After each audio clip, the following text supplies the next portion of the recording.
வாழ்வதன் நோக்கம் என்னன்னா உண்மையை உணர்வதற்காக. ஏற்கனவே ஒரு ஸ்லோகம் சொல்லியிருக்கேன், முந்தியெல்லாம் அடிக்கடி சொல்லுவேன். அதாவது மனிதன் எதற்காக உழைக்கிறான்னா உண்பதற்காக. உழைப்பு எதற்காக? உண்பதற்காக. உண்பது எதற்காகன்னா உயிர் வாழ்வதற்காக. உயிர் வாழ்வது எதற்காகன்னா உண்மையை உணர்வதற்காக. உண்மையை உணர்வது எதற்காகன்னா இனிமேல் மீண்டும் சம்சாரத்தில் உழலாமல் இருப்பதற்காக. கர்மம் செய்யணும், வேலை செய்யணும். எதுக்காகன்னா சாப்பிட்றதுக்கு. சாப்பிட்றேன்னா நீ வேலை செய்யணும், ஏதாவது ஒன்று கான்ட்ரிபியூட் பண்ணும் உலகத்துக்கு. எதுக்கு சாப்பிடணும்னா வாழணுமே. சியாத் ஆகாரா பிராணசந்தாரணார்த்தம்.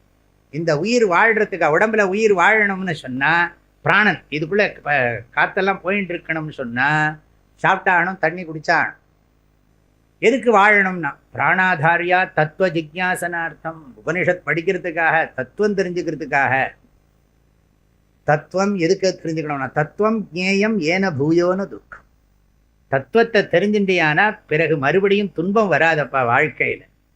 உனக்கு துன்பம் வராமல் இல்லை, நிறைய பேரோட துன்பத்தை நீ போக்கலாம். யாருக்கெல்லாம் துன்பமாக இருக்கோ அவங்களோட துன்பத்தை நீக்கிறது உன்னால் முடியும். இன்பம் விழையான் வினை விளைவான் தன் கேளிர் துன்பம் துடைத்து ஊன்றும் தூண். என்ன குரல் பாரு. இன்பம் விழையான், சந்தோஷ சுகத்தை விரும்ப மாட்டானா. வினை விளைவான், வேலை செய்வானா சொந்தமா ஆசையா.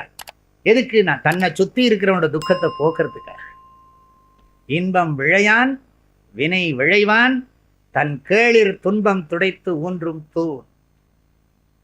பிரைம் மினிஸ்டர் என்ன பண்றார்? இன்பம் விளையிறாரா, வினை விளையிறாரா, இன்பம் விளையிறாரா?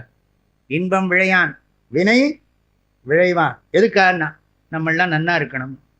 தன் கேளிர், இந்த பாரத தேசத்துல எல்லாரும் நல்லா இருக்கணுங்கிறதுக்காக தன் கேளிர் துன்பம் துடைத்து ஊன்றும் தூண்.